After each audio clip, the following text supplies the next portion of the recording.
नमस्कार विद्यार्थी मित्रांनो, टिकर मराठी सरळ सेवा यूट्यूब चॅनलवर मी जितेंद्र अमृतकर पुन्हा एकदा तुमचं स्वागत करतो. आगामी 2025 तलाठी भरती आणि त्याचप्रमाणे इतर ज्या काही सरळ सेवेतर्फे मोठ्या प्रमाणावर ॲड येणार आहे असं म्हटलं जातं आहे, नक्कीच येणार आहे. तर त्या प्रत्येक परीक्षेसाठी अत्यंत उपयुक्त असलेल्या इंग्लिश विषयाच्या इंडेफिनिट प्रोनाउन्स या टॉपिकबद्दल आपण बोलतोय.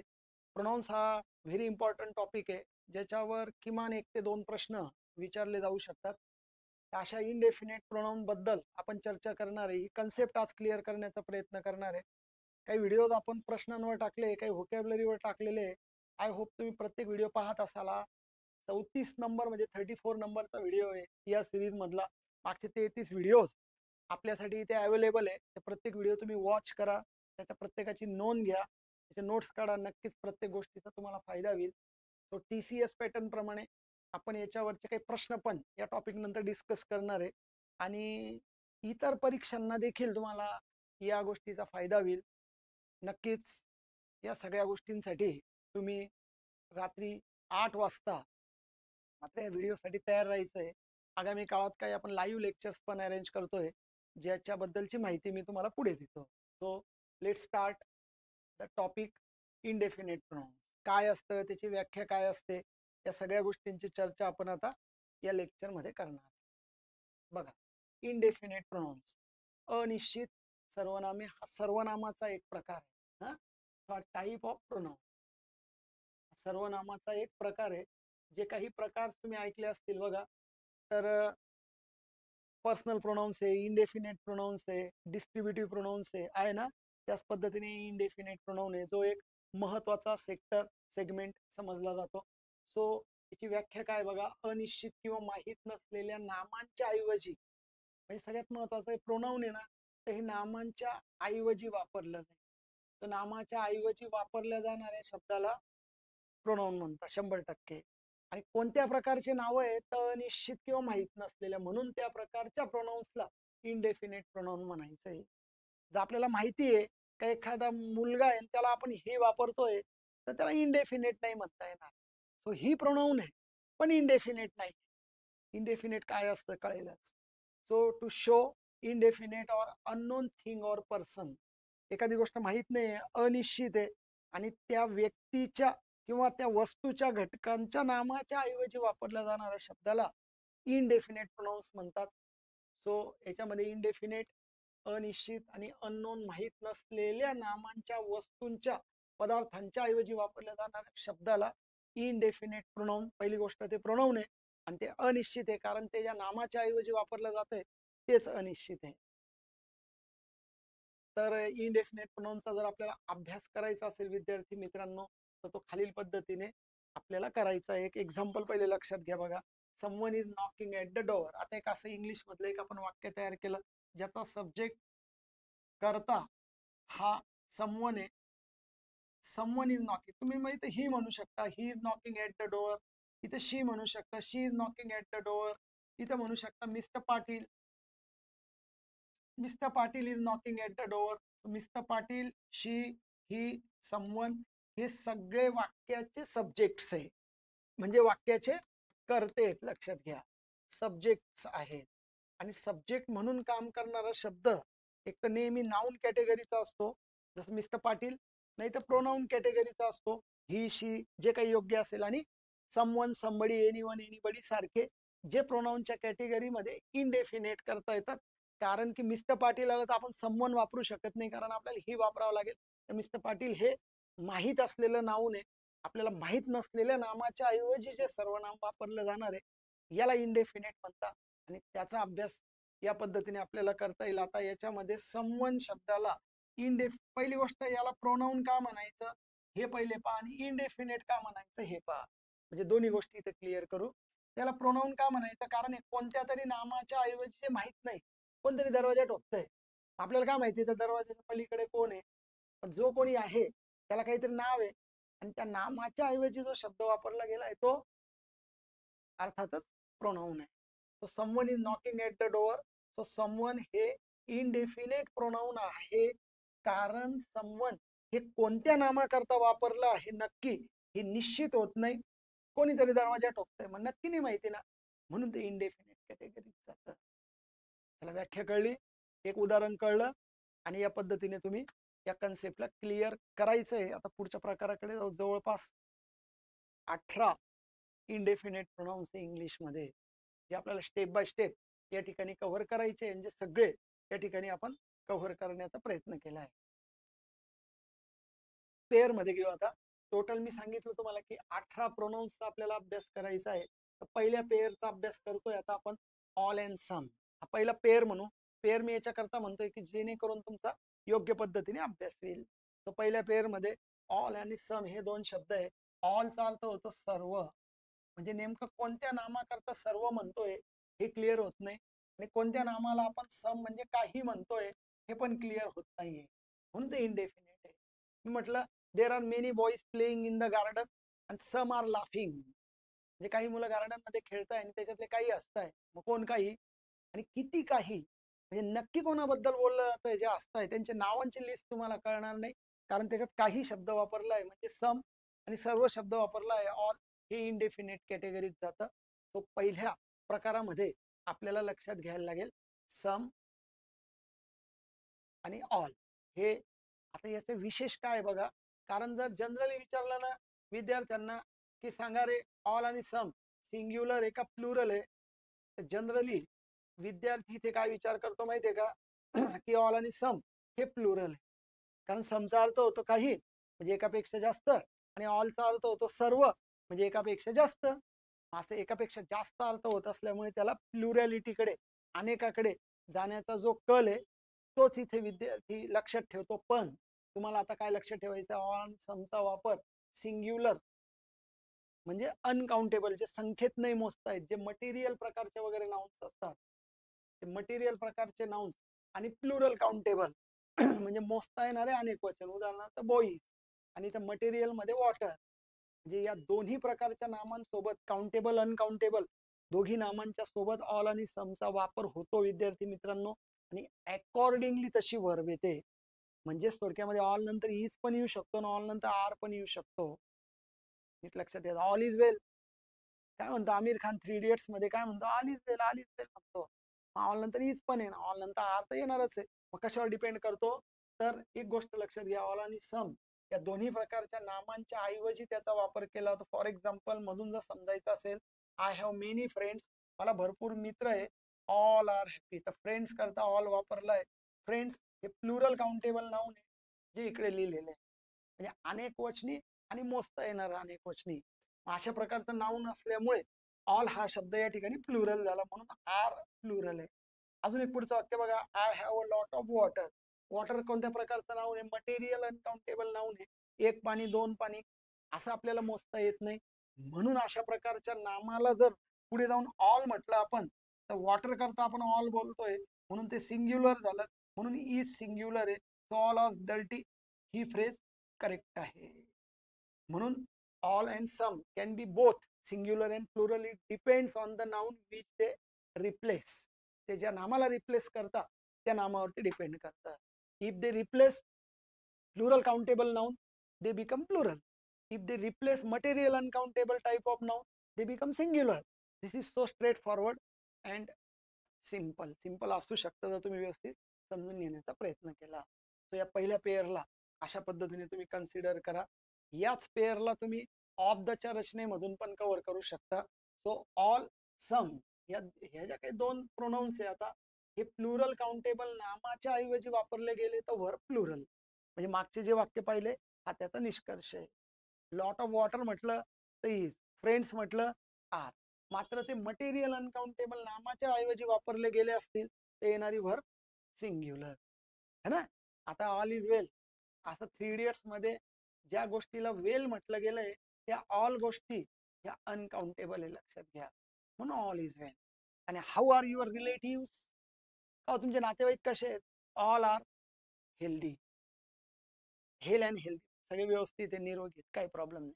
ऑल नंतर आर पण येऊ शकतं, ऑल आर हेल्दी है ना, सगळे व्यवस्थित. ऑल आर प्लेइंग क्रिकेट, सगळे क्रिकेट खेळताय, सगळे याचा अर्थ त्या सर्वांना इथे कव्हर केलं जात आहे. जे त्या ठिकाणी प्लुरल काउंटेबल आहे. आता काही स्ट्रक्चर्स परीक्षेच्या दृष्टीने तलाठी भरतीसाठी स्पर्धा परीक्षेसाठी आपल्याला या ठिकाणी काही गोष्टी काही स्ट्रक्चर्स लक्षात घ्यायचे, ज्याला सोपं करण्याचा मी प्रयत्न करतोय. बघा, ऑल आणि सम प्लस ऑफ द ची रचना झाली. मागे पण मी तुम्हाला सांगत आलोय की ऑफ द नंतर येणारं नाउन प्लुरल असतं जर ते काउंटेबल असेल तर. पण ऑल आणि समच्या बाबतीमध्ये दोन्ही प्रकारचे नाउन येऊ शकतात. पहिली रचना अशी सांगते, ऑल आणि सम नंतर ऑफ द ची रचना आली, जर येणारं नाउन प्लुरल आलं तर व्हर्ब प्लुरल. म्हणजे एक्झाम्पल घ्यायचं असेल तर बघा, ऑल नंतर ऑफ द आलं आणि बॉईज शब्द आला. आता मला सांगा, एवढ्या भागाचा पूर्ण अर्थ काय होईल? ऑल ऑफ द बॉईज, सर्व मुलं, अनेक वचन झालं. All of the boys are clever. हा पहिला पार्ट आहे. स्ट्रक्चर 2 मध्ये काय येईल? ऑल ऑफ द नंतर मटेरियल अनकाउंटेबल येईल. All of the sugar, all of the water, all of the oil, verb singular. असे दोन पॅटर्न मी तुम्हाला या ठिकाणी लक्षात आणून देतोय. हे तुम्ही पुन्हा एकदा ऐका विद्यार्थी मित्रांनो, आणि तुम्हाला या सगळ्या गोष्टी व्यवस्थित नोंद घ्या आणि नंतरच्या प्रश्नांची उत्तरं द्या. 100% याच्यावर प्रश्न येण्याची खूप दाट शक्यता आहे. चला, पहिला पॅटर्न लक्षात आला. ऑल आणि सम नंतर जर प्लुरल काउंटेबल नाउन आलं तर व्हर्ब प्लुरल, आणि ऑल आणि सम नंतर जर मटेरियल अनकाउंटेबल नाउन आलं तर व्हर्ब सिंग्युलर. म्हणजे दोन्ही प्रकारचे नाउन्स येऊ शकतात. ऑल ऑफ द बॉईज आलं तर आर, आणि ऑल ऑफ द वॉटर आलं तर इज. हे तर लक्षात. असं समचं लक्षात घ्या. बघा आता सम ऑफ द केक द्या, उत्तर द्या काय येईल? Some of the cake dash fresh. बोला, इज का are? Some of the cake is fresh का some of the cake are fresh? Cake material uncountable noun आहे, लक्षात घ्या. पीसेस ऑफ केक म्हणू शकतो आपण, पण केक्स नाही म्हणायचं. So some of the cake dash fresh, काही केक, एक केक दोन केक अशा अर्थाने का नाही वापरता येणार, कारण ते मटेरियल बल्क नाउन आहे, लक्षात घ्या. So some of the cake is fresh. Is शब्द प्रयोग करावा लागेल. हेच वाक्य समजा मी समला असं टाकतोय आता. बघा, some of the trees, some of the trees dash fresh. हेच दोन पर्याय आहेत. आता तुम्हाला टाका, उत्तर टाकण्याचा प्रयत्न करा. Is car. Some of the trees, झाडांपैकी काही झाडे, जे एकापेक्षा जास्त आहे. कारण या नामाला फॉलो करा तुम्ही, लक्षात घ्या. ऑफ द नंतर येणारं नाउन प्लुरल काउंटेबल आलं तर व्हर्ब प्लुरल, मटेरियल अनकाउंटेबल आलं तर व्हर्ब सिंग्युलर. हे पुन्हा पुन्हा ऐकवतोय विद्यार्थी मित्रांनो, तुम्ही एकदा वही त्याची नोंद घ्या आणि या पॉइंटला तुम्ही फॉलो करा. 2-2 उदाहरणं त्याचे लिहून घ्या. नक्कीच त्याचा खूप जास्त तुम्हाला फायदा होईल. तर सम ऑफ द ट्रीज जर विचारलं तर तुम्हाला आर घ्यायला लागेल, तिथे इज चालणार नाही. क्लिअर? तर बघा, या पद्धतीने दोघी वाक्य तुम्ही इथे लक्षात ठेवाल. आता ज्या पद्धतीने जसं ऑल आणि सम पेअरचा विचार केला, बोथ आहे सिंग्युलर प्लुरल. आता फ्यू आणि मेनीचा विचार करायचा आहे, तो नेहमी एकाच बाजूने जाणार आहे. तो फक्त प्लुरल काउंटेबल नामाच्याच ऐवजी वापरला जातो, म्हणून व्हर्ब नेहमी प्लुरल आहे. ते for example, I saw many girls, भरपूर मुलींना मी त्या ठिकाणी पाहिलं. फ्यू वेअर क्लेव्हर, त्याच्यातल्या काही हुशार होत्या. तो फ्यू शब्द नेहमी फक्त प्लुरल काउंटेबल करता वापरला जाणार. फ्यू आणि मेनी. फ्यूचा अर्थ होत असतो थोडे आणि मेनीचा अर्थ होत असतो भरपूर. तो फ्यू आणि मेनी ह्या ज्या दोन गोष्टी कव्हर करताय, ह्या कायम कोणाला कव्हर करणार आहे? ओनली प्लुरलला. म्हणजे काय चुकेल माहिती आहे? जर तुम्ही असं करण्याचा प्रयत्न केला, फ्यू वॉटर, तर ही फ्रेज चुकेल. मेनी केक, ही फ्रेज चुकेल. कारण केक आणि वॉटर या दोन्ही गोष्टी अनकाउंटेबल ह्या फ्यू आणि मेनी सोबत जोडले. Only plural countable. काय बरोबर येईल माहिती आहे? Few boys. काय बरोबर येईल? Many boys, many girl. हीच फ्रेज बरोबर आहे, लक्षात घ्या. ठीक आहे. दुसरं वाक्य बघा, I have many my friends, मला माझे मित्र आहेत. मेनी हॅव, हॅव हॅज मधला फरक लक्षात घ्यायचा. जसं इज आहे एक वचन, आर अनेक वचन आहे, हॅज एक वचन, हॅव अनेक वचन आहे. तर हॅव अनेक वचन आहे म्हणजे मेनीला नेहमी येणारी व्हर्ब, येणारं नाउन हे नेहमी प्लुरल प्लुरल. कोणाला? मेनी आणि few are always plural. All आणि some can be plural or singular. लक्षात घ्या. पहिले जे होते all some both singular plural, few many only plural. Noun पण प्लुरल, व्हर्ब पण प्लुरल. ठीक आहे. Many have pass the exam. So हा दुसरा सेगमेंट अशा पद्धतीने तुम्ही लक्षात ठेवा की ज्याच्यामध्ये फ्यू आणि मेनीला ओनली प्लुरल तुम्हाला कन्सिडर करायचं आहे. याला ऑफ द ची रचना पण होते बघा. स्ट्रक्चर तिसरं आता. पहिलं स्ट्रक्चर काय होतं, ऑल आणि सम होतं, त्याच्यानंतर ऑफ द आलं, प्लुरल नाऊन आलं, प्लुरलवर all of the boys, some of the boys are. दुसरं स्ट्रक्चर होतं ऑल आणि समचंच होतं, मटेरियल अनकाउंटेबल नाऊन आलं, all of the sugar, some of the sugar, येणारी वर्ब सिंग्युलर होती. तिसरं स्ट्रक्चर आहे ऑल आणि आपला फ्यू आणि मेनीच्या बाबतीमध्ये येणारा नाऊन मात्र फक्त प्लुरलच येईल, येणारी वर्ब पण प्लुरल येईल. So few of the boys असंच घ्यायला लागेल. सो फ्यू आणि मेनी नंतर ऑफ द ची रचना झाली तर त्याच्यानंतर येणारा नाऊन आणि येणारी वर्ब दोन्ही प्लुरल असतात, त्याला प्लुरलच कन्सिडर करा तुम्ही, ही गोष्ट लक्षात ठेवा. So few of the clubs are near to our society आणि मेनी ऑफ द स्टुडंट्स, भरपूर विद्यार्थी, आणि इथं हॅव घ्यायला लागेल. अशा पद्धतीने तुम्ही प्लुरॅलिटीकडे फ्यू आणि मेनीचा प्रकार जातो, ही एक गोष्ट कन्सिडर करून लक्षात घेण्याचा प्रयत्न करा. ओके, चला नेक्स्ट. आता 5व्या प्रोनाउन कडे जाऊ. नन. पहिला फ्यू आणि मेनी, आपलं पहिलं ऑल आणि सम बोथ सिंग्युलर प्लुरल. पुढचा जो पार्ट होता फ्यू आणि मेनी ओनली प्लुरल. आता नन कडे वळू.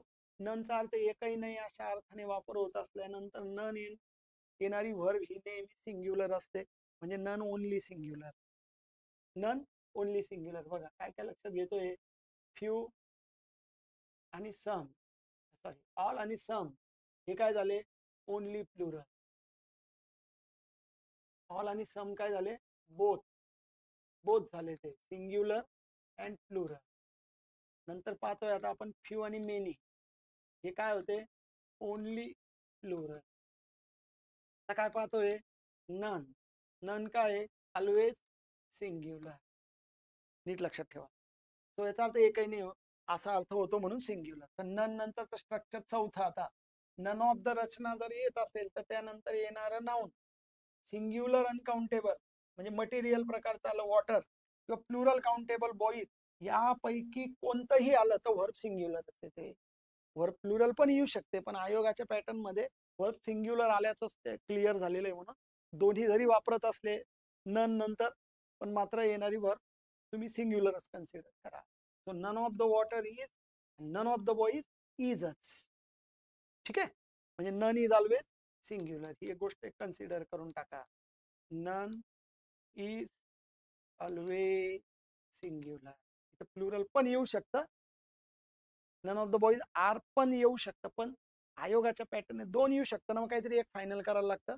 आयोगाचा बहुतांश वाक्यांमध्ये त्यांनी सिंग्युलरच कव्हर केला आहे, म्हणून, कारण त्याचा अर्थ नो वन होतो ना, ननचा अर्थ नो वन होतो, अशा अर्थाने तुम्ही इथे कन्सिडर करायचं आहे. ओके, त्या 5 गोष्टींचा व्यवस्थित अभ्यास होणं फार महत्वाचं होतं. 5 गोष्टी तुम्हाला दिल्या आहे. ऑल सम एक पेअर आहे, फ्यू मेनी एक पेअर आहे, आणि नन सेपरेट आहे. परत एकदा व्यवस्थित ऐका, मी तर असं तुम्हाला सजेस्ट करेन, आणि महत्वाच्या गोष्टींची एका पेजवर व्यवस्थित पद्धतीने नोंद घ्या. ओके, चला आता 13 कडे जाऊ. जे 13 एका रांगेमध्ये आपल्याला येऊ शकतात किंवा आलेले कसे पहा. तत्पूर्वी आगामी तलाठी भरती जे आकर्षण आहे विद्यार्थी मित्रांमध्ये, आणि जी आयुष्याची भाकरी मिळवायची आणि शासनाची नोकरी आपल्याला कायमस्वरूपीची मिळाली पाहिजे, याच्याकरता महसूल खात्यातलं जे अत्यंत महत्वाचं पद, अट्रॅक्शन ज्याच्याबद्दलचं आहे विद्यार्थी मित्रांमध्ये, ते तलाठी पद. या ठिकाणी त्याची जाहिरात आगामी लवकरच येणार आहे. जवळपास 1700 पदं येण्याची खूप दाट शक्यता आहे. तर या सगळ्या पदांची आणि इतर सरळ सेवा भरती जसे DMER असेल, TET असेल, नगर परिषद भरती असेल, महानगरपालिकेच्या भरती असतील, या सगळ्यांची एकत्रित तयारी करण्याकरता सरळ सेवा 2025 बॅच आपण लवकरच लॉन्च करतोय. आणि काही लाईव्ह लेक्चर्स आपण 1 तारखेपासून या ठिकाणी घेणार आहेत. त्याच्याकरता आपली एक अत्यंत तज्ञ टीम या ठिकाणी मार्गदर्शनासाठी आपल्यासाठी अवेलेबल आहे. त्याच्यामध्ये आपल्याला दिसतं 1 नंबरला की बुद्धिमत्ता चाचणीसाठी ऐश्वर्या मॅडम आपल्याला मार्गदर्शन करतील. वेळ लक्षात घ्या, 3 ते 4.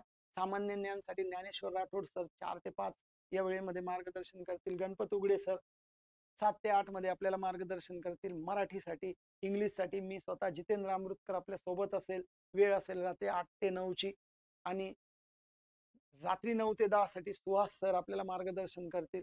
आणि वेळ असेल जी तुम्ही तिथे नोटीस करता. याच्याकरता काय करायचं आहे, सर्व लेक्चर जर तुम्हाला बघायचे असतील, लाईव्हला प्रश्न विचारायचे असतील, तर टिकर मराठीच्या सरळ सेवेच्या भरती जी YouTube चॅनल आहे त्याला तुम्ही सबस्क्राईब करा. आणि त्याचा जो बेल आयकॉन आहे त्याला दाबा, म्हणजे पुढच्या नोटिफिकेशन तुम्हाला नक्की प्राप्त होतील. आणि व्हिडिओ जर तुम्हाला आवडत असेल विद्यार्थी मित्रांनो, तर लाईक करा, मित्रांमध्ये शेअर करा. पुन्हा भेटू आपण. आपली इंग्लिशची भेटण्याची वेळ मात्र लक्षात ठेवा, रात्री 8 वाजता. हे सगळे जे काही लेक्चर्स आहे तुम्हाला मोफत यूट्यूब चॅनलला अवेलेबल आहेत. त्याच्यामुळे नक्कीच काही दिवसात आपण लाईव्ह जाणार आहे, तिथे आपली नक्की भेट होईल. त्याच्याकरता तुम्ही हजर राहायचं आहे. पुढचे जे काय आहे 5 झाल्यानंतर जे उरलेले 13 इनडेफिनेट प्रोनाउन्स आहे त्याची यादी लक्षात घ्या. तो समबडी, एनीबडी, नोबडी, एव्हरीबडी, बडीवाले 4 लक्षात ठेवा. यालाच आता 1 लावायचा आहे. Someone, anyone, no one, anyone, हे 4 झाले. नुसता सेपरेट 1 लक्षात ठेवा आणि यांना थिंग शब्द लावायचा आहे. समथिंग, एनीथिंग, नथिंग, एव्हरीथिंग, असे टोटल 13 जे इनडेफिनेट प्रोनाउन्स आहे. तर याच्यानंतर येणारी वर्ब सिंग्युलर असते, कायम लक्षात ठेवा. याच्यात 2 गट काहीच नाही, ओनली सिंग्युलर, नन सारखं. पण नन आणि याच्यामध्ये फरक आहे. नन हा तुम्हाला मटेरियललाही वापरला गेला, त्याच्यातले काही मटेरियलला नाही वापरले जाणार, असे वेगवेगळे पाहूयात आपण.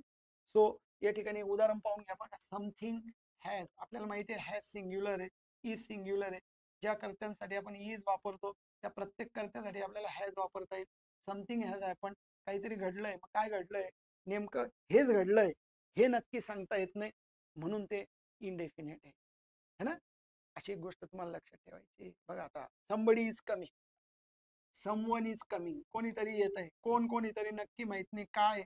ही गोष्ट क्लिअर नसल्यामुळे याला इनडेफिनेटच्या कॅटेगरीत आपल्याला अभ्यासावं लागतं. हे सगळेच्या सगळे 13 करते हे इंग्लिशमध्ये थर्ड पर्सन सिंग्युलर सब्जेक्ट समजले जातात. त्याच्यामुळे येणारी वर्ब थर्ड पर्सन सिंग्युलरशी रिलेटेड आहे. तो इज आणि हॅज या 2 क्रियापद प्रामुख्याने तुम्ही याच्यामध्ये लक्षात ठेवण्याचा प्रयत्न करा. ठीक आहे. नेक्स्ट, याच्यापैकी आता थोडा बारकावा घेऊ आपण. Someone, anyone, no one, everyone, one झाले 5. समबडी, नंतर मग नोबडी, एनीबडी, एव्हरीबडी, है ना. हे झाले पुढचे 4 आणि एक हा 1 सेपरेट. 4 आणि 4 8 आणि 1 9. हे 9 जे आहे याचा वापर फक्त पर्सन्सच्या नामासाठी होतो आणि त्याला ऑफ द ची रचना केली जाते. म्हणजे somebody is coming, so referring to man, referring to person, referring to animals, may be animals, म्हणजे ॲनिमेट म्हणू आपण. याच्यानंतर पर्सन्सच्या ऐवजी आपण थोडं ॲनिमेट म्हटलं तर बरं राहील. ॲनिमेट, ॲनिमेटचा अर्थ होतो सजीवांसाठी. याचा वापर खास करून सजीवांसाठी झाला तर बेटर लक्षात येईल तुमच्या. तो बघा, समवन ऑफ द गर्ल्स असं जर म्हटलं आपण तर मुलींपैकी कोणीतरी is missing. One of the boys आणि वन ऑफ द डॉग्स असं दोन्ही चालेल. बघा, वन ऑफ द डॉग्स पण चालेल. कुत्र्यांपैकी एका कुत्र्याला, म्हणजे हे सजीवांना कव्हर करतं. हे 9. फक्त थिंगवाले 4 बाजूला काढले आपण 13 पैकी. सो याला ऑफ द ची रचना झाली तर येणारं नाव प्लुरल एक लक्षात घ्या. बघा, एक नीट गोष्ट लक्षात घ्या. समवन, एनीवन हे जे काही आपण इथे 9 पाहतोय आता, हे 9च्या बाबतीमध्ये एक गोष्ट लक्षात ठेवायची आहे का जे काही 9 आहेत या यादीमध्ये दिलेले त्याच्यानं ऑफ द ची रचना आली म्हणजे वन ऑफ द बॉय हे चुकीचं आहे, लक्षात घ्या. काय बरोबर आहे, वन ऑफ द बॉईज बरोबर आहे. आणि वन ऑफ द बॉईज नंतर आर घेतलं तरी चुकीचं आहे, कारण येणारी वर्ब वन नुसार एग्री करायची आपल्याला. म्हणजे one of the boys is he पूर्ण फ्रेज आपल्याला क्लिअर करायची, जी तुम्ही व्यवस्थित लक्षात घेण्याचा प्रयत्न कराल. याच्यामध्ये खूप जास्त प्रश्न येण्याची शक्यता आहे आणि विद्यार्थी पण कन्फ्यूज होतो. इथे आपल्याला कन्फ्यूज व्हायचं नाहीये, म्हणून तर आपण टिकर मराठी सरळ सेवेच्या चॅनलला भेटतोय. आपण इथे गोंधळ नाहीये, लक्षात घ्या. तो दूर करण्याचा प्रयत्न करायचा आहे, करणारच आपण. तुम्ही फक्त सोबत राहा. अत्यंत आकर्षक टीम या ठिकाणी आपल्यासाठी अवेलेबल आहे. तज्ज्ञ फॅकल्टीज आहे. प्रत्येकाचा अनुभव दांडगा आहे, लक्षात घ्या. मी वैयक्तिक 15-17 वर्षापासून या फ्रीज या पूर्ण फील्डमध्ये आणि महाराष्ट्रातल्या अनेक नामांकित क्लासेसमध्ये काम करतोय. गणपत उघडे सर आहेत, त्यांना तर माझ्यापेक्षा थोडा जास्त अनुभव आहे. वयाने ते माझ्यापेक्षा जास्त आहेत. त्यांना 20+ वर्षाचा अनुभव आहे. अनेक तज्ज्ञ टीम या ठिकाणी आपल्याला अवेलेबल. काय पाहिजे विद्यार्थी मित्रांनो अजून? हाच भाग्याचा दिवस आहे. समजा तुम्ही हे व्हिडिओ वॉच करताय, याच्यापेक्षा वेगळं काही चांगलं नाही होणार. आता हेच चांगलं आहे आणि अजून चांगलं करण्याचा प्रयत्न करा. आणि पोस्ट मिळवण्याकरता मात्र अतिरिक्त मेहनत आपल्याला करावं लागेल आणि नक्की या टीम सोबत आपण ते घडवून आणणार. आता एक शेवटचा पॉईंट लक्षात घ्यायचा आहे. हे झालं की मग तुम्हाला मी काही प्रश्न या ठिकाणी विचारणार आहे जे या ठिकाणी कव्हर होतात. म्हणून ही शेवटचा पॉईंट आहे. ही शेवटची जी स्लाइड आहे ही अत्यंत महत्वाची होईल. आता त्या 9 बद्दल बोलले आपण. Someone, somebody, anyone, anybody, nobody, somebody आणि ओ एनी वन शब्द होता. हे आपण सजीवांसाठी कव्हर केलं. उरलेले जे 4 आहे आता, या चारींबद्दल बोलू आपण.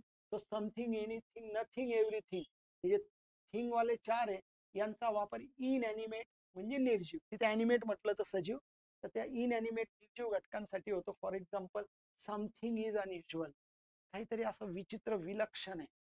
Nothing is impossible, is singular आहे, कारण समथिंग आणि नथिंग हे सगळे जे घटक आहेत हे सिंग्युलर कन्सिडर होता. थर्ड पर्सन सिंग्युलर लक्षात ठेवायचे. याच्याकरता एक शब्दप्रयोग मी नेहमी करतोय, थर्ड पर्सन सिंग्युलर सब्जेक्ट या ठिकाणी कव्हर करायचे आहेत आपल्याला, त्यांना तसं कन्सिडर करायचंय. आता एक टीप लक्षात घ्या, एक व्हेरी इम्पॉर्टंट फॅक्टर आहे, टीप आहे तो someone, anyone, no one, everyone. हे 4, समबडी, एव्हरीबडी, नोबडी, एनीबडी हे 4, आणि ईच, आयदर, नायदर हे डिस्ट्रीब्युटिव्ह मधले, प्रोनाउन्स मधले 3. हे टोटल 11 या प्रोनाउन्सची पॉझेसिव्ह केस षष्टी विभक्ती ही हीज आहे, आणि एकटा वन आहे त्याची षष्टी वन्स आहे. त्याच्यावर नेहमी आणि हमखास प्रश्न येतात. मागे पण आपण सब्जेक्टवर ॲग्रीमेंट मध्ये असेल किंवा स्पॉट एरर मध्ये असेल, याच्यावर खूप जास्त प्रश्न आलेले आढळतात बघा. Everybody should come with his bag, so everybody someone साठी his. Nobody can risk his life stupidly, his his वापरायचं आहे. Nobody, everybody. वन आला, one should take care of one's parents, one should not boast, boast म्हणजे बढाई मारणे, बढाई नाही मारायला पाहिजे. वन्स व्हर्च्यूज, एखाद्याच्या स्वतःच्या सद्गुणांची. वनची षष्टी वन्स, आणि वन सोडून सगळ्यांची षष्टी ही यादी आहे. ही अगदी व्यवस्थित बाय हार्ट लक्षात ठेवण्याचा प्रयत्न करा. बघा विद्यार्थी मित्रांनो, अशा पद्धतीने आपण 18 इनडेफिनेट प्रोनाउन्सचा इथे अभ्यास करतोय, जे तुमच्या लक्षात येतोय आता, ज्याच्यामध्ये आपण पहिले ऑल आणि सम, फ्यू आणि मेनी, नंतर नन, आणि हे टोटल 13, ज्याच्यामध्ये वनची षष्टी वन्स आणि बाकीच्यांची षष्टी हिज. हा सगळा रिव्हिजनचा पार्ट या ठिकाणी तुम्ही नक्की लक्षात ठेवा. त्याच्यावर हमखास प्रश्न येण्याची शक्यता वेगवेगळ्या स्पर्धा परीक्षांमध्ये जिथे इंग्लिश आहे तिथे येण्याची खूप दाट शक्यता आहे. म्हणून प्रिपेअर राहायचं आहे आणि या पुढच्या प्रश्नांची आता उत्तरं द्यायची आहे, जी साधारण काही आपण प्रश्न या ठिकाणी घेतोय. चला, या ठिकाणी हा सगळा अभ्यास झाल्यावर आता वळायचं आहे आपल्याला प्रश्नांकडे. चला, याच्या प्रश्नांची आता उत्तर द्या, मी वाट बघतो आता. One should do dash duty, इथे ड्युटी करून घेऊ आपण. तर one should do dash, duty इकडे पाहिजे होता. हा ड्युटी इकडे आला. आता त्याचे 4 पर्याय दिले, तर बघा इथे हिज आहे, वन्स आहे, देअर आहे, आणि मग इथे आपण हर घेऊ. हा तिकडे तो ड्युटी पाहिजे. ओके, चला, one should do dash duty, उत्तर देण्याचा प्रयत्न करा. वनची षष्टी काय आहे, समवनची काय आहे, याच्यावर आता आपण जस्ट चर्चा केलेली आहे आणि तुम्ही त्याची नोंद घेतलेली आहे. त्याचं उत्तर तुम्ही या ठिकाणी देण्याचा प्रयत्न करा.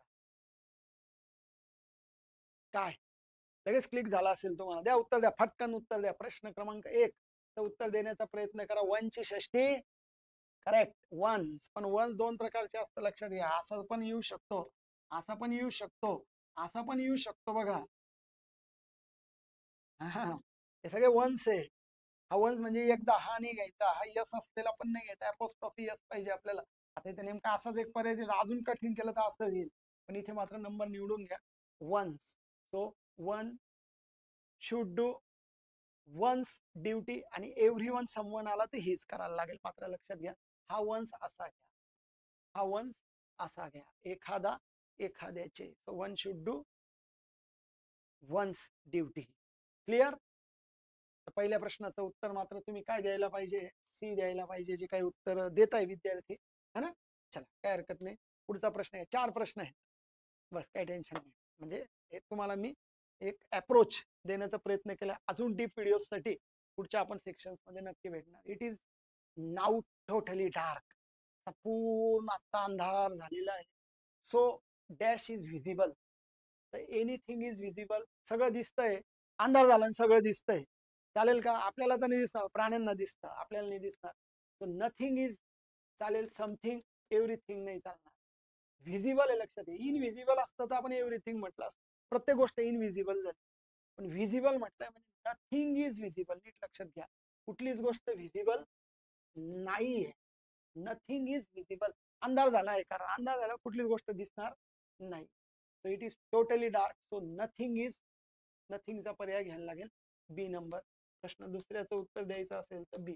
हेच समजा इथे इनव्हिजिबल असतं, काय केलं असतं मला सांगा. So dash is invisible. आता पूर्ण अंधार झाला आणि डॅश इज इनव्हिजिबल. अदृश्य आहे सर्व, सर्व अदृश्य आहे. सो एव्हरीथिंग, ऑल असे शब्द वापरावे लागले असते आपल्याला, जे नाहीये म्हणजे. पण आपण व्हिजिबलचा इथे विचार करू, इनव्हिजिबलची गरज नाही. तो दुसऱ्या प्रश्नाचं उत्तर जे आहे ते करेक्टली या ठिकाणी 2 नंबरचं होतं. द्या उत्तर आता. All of the students in this class. All of the students in this class. या वर्गातली सर्व मुलं. बोला, सिंग्युलर का प्लुरल? सब्जेक्ट इज सिंग्युलर और plural? Dash pass the exam. आणि V3 वापरलाय, लक्षात घ्या. म्हणजे V3 नंतर तुम्हाला हॅव हॅज वापरावं लागेल. हॅड पण चालेल, इज आणि आर नाही पाहिजे फक्त. All of the students in this class had past. नाही तर हॅज करू आपण, म्हणजे चुकून जाईल, अजून जास्त चुकेल. हॅज सिंग्युलर आहे कारण, आणि हॅव प्लुरल आहे. कारण हॅड कसं आहे, मग हॅड पास्ट आहे तोही चालला असता, पण मग आणि पास्ट तिथे काही लिहिलेलं नाही. पण ठीक आहे, आपण मग त्याला काढून टाकू, इथे हॅज करू म्हणजे ते चुकून जाईल. ऑल ऑफ द स्टुडंट्स करता प्लुरल कडे जर आपल्याला जायचं असेल तर ए नंबरचा पर्याय घ्यायला लागेल. तो प्रश्न तिसऱ्याचा बेटर पर्याय हा ए हॅव आहे. हॅड चुकीचा नव्हता, पण काय उगाच वाद नको म्हणून त्याला बदलून आपण सिंग्युलर करून टाकला. सिंग्युलर केला म्हणजे चुकला, कारण all of the students in this class हा प्लुरल सब्जेक्ट कन्सिडर होईल. चला, शेवटचा प्रश्न आहे आता, जो नन वर नेहमी रिपीट होणाऱ्या प्रश्नांपैकी एक आहे. तो नन ऑफ द गर्ल्स. मी तुम्हाला सांगितलंय ना, काय नन इज ऑलवेज, काय वाक्य होतं आपलं, त्या पद्धतीने तुम्ही उत्तर फायनल करा आता. आणि ING लक्षात घ्या, ING म्हणून इज आणि आरचाच वापर होईल. हॅव नंतर डायरेक्ट ING येत नाही, हॅव नंतर V3 येतं आणि एमिजार नंतर ING येतं. लक्षात घ्या, ह्या रूल नुसार तुम्ही देखील 2 पर्याय बाजूला काढू शकता. आता उरला इज घ्यायचा का आर घ्यायचा, एक वचन का अनेक वचन. याच्याकरता नन एक वचन आहे का अनेक वचन आहे हे कन्सिडर करायला लागेल. None is always singular. None नंतर येणारं नाउन प्लुरल आलं, सिंग्युलर आलं तर वर्ब सिंग्युलर कन्सिडर करायची. So none of the girls is घ्यायला लागेल. करेक्ट. 1 नंबरच्या पर्यायाकडे जा. तो प्रश्न चौथ्याचं उत्तर हे 1 नंबरचं उत्तर कव्हर करा. So none of the girls is dancing in the party. कुठली मुलगी नाचत नाहीये, अशा प्रकारे सिंग्युलर झालं. ओके. तर बघा विद्यार्थी मित्रांनो, अशा पद्धतीने आपण इनडेफिनेट प्रोनाउन्स हा टॉपिक या ठिकाणी कव्हर केलेला आहे. नक्कीच आगामी आकर्षण आपल्याकडे तलाठी भरती 2025 असणार आहे, ज्याच्यामध्ये अनेक सर्व स्थळ सेवा भरतींसाठी ही तज्ञ टीम आपल्या पुढे असणार आहे, ज्याच्यात इंग्लिश व्याकरणाची, इंग्लिश ग्रामरची वेळ रात्री 8 ते 9 लाईव्ह लेक्चर्स आपले लवकरच सुरू होत आहे. याच्याकरता तुम्ही सरळ सेवा भरती युट्यूब चॅनलला सबस्क्राईब करा. चॅनलला त्या ठिकाणी बेल आयकॉन दाबा, म्हणजे नवीन नोटिफिकेशन प्राप्त होतील. हा व्हिडिओ तुम्हाला आवडत असेल तर नक्की त्याला लाईक करा, मुलांमध्ये शेअर करा. यासाठी अजून एक गोष्ट तुम्हाला करायची आहे की टिकर मराठीचं टेलिग्राम चॅनल आहे, ज्याच्यामध्ये बघा सगळे काही कट ऑफ जे काही लावले जातात ते कट करून काही नवीन नोटिफिकेशन आल्या, पेपरमध्ये काही शासनाचे निर्णय आले तर आपल्यासाठी या ठिकाणी अवेलेबल होतात. याच्याकरता तुम्ही टिकर मराठी सरळ सेवा भरती, जिथे मी इंग्लिशचे पण काही प्रश्न टाकतोय, नक्कीच त्या ठिकाणी तुम्हाला फायदा होईल. सो टेलिग्राम चॅनल टिकर मराठीचं जॉईन करा, डाउनलोड करा टिकर मराठी ॲप, गुगल ॲप किंवा प्ले स्टोअरवरनं. तिथून तुम्हाला 2 ॲप अवेलेबल आहेत. एक पोलीस भरतीसाठी स्पेशल आहे आणि एक सरळ सेवेसाठी असतं. सरळ सेवेसाठी मार्गदर्शन करणाऱ्या टीम मध्ये इंग्लिश विषय मात्र आहे, पोलीस भरतीला इंग्लिश नाहीये. त्याच्यामुळे इकडे आपली भेट नक्की होईल. 2025 तलाठीसाठी काही फ्री लेक्चर्स इथे तुम्हाला अवेलेबल, फ्री कंटेंट अवेलेबल होईल. आता जे लेक्चर या ठिकाणी झालेलं आहे याच्या जर तुम्हाला PDF स्वरूपामध्ये मागच्या नोट्स पाहिजे असतील तर फ्रीमध्ये अवेलेबल होतील. मात्र ते या ॲपवर तुम्हाला अवेलेबल होतील, जे टिकर मराठी सरळ सेवेचं ॲप आहे, ज्याचं काही फ्री कोर्स, फ्री कंटेंट आहे, काही पेड आहे. अशा सगळ्या पद्धतीचा कॉम्बो या ठिकाणी तुम्हाला मिळेल. आणि नक्कीच या ठिकाणी आपण भेटायचं आहे पुढच्या लेक्चर्समध्ये. तर लाईव्ह लेक्चर्स आपले लवकर स्टार्ट होणार आहे 1 तारखेपासून. तर याच्याकरता तुम्ही फक्त स्टे कनेक्टेड राहा, चॅनलला सबस्क्राईब करून घ्या. थँक्यू. अशाच पद्धतीच्या नवीन नवीन व्हिडिओज पाहण्यासाठी, सरळ सेवेसाठी लाईक करायचं आहे, चॅनलला शेअर करा मित्रांमध्ये आणि सबस्क्राईब करा. पुन्हा भेटू आपण. तोपर्यंत अभ्यास करत राहा. नक्की आपली भेट होईल. काळजी घ्या स्वतःची. आणि कुटुंबाची आणि अभ्यास करत राहा, आशावादी राहा. परत भेटू पुढच्या लेक्चरमध्ये. बाय. चलो.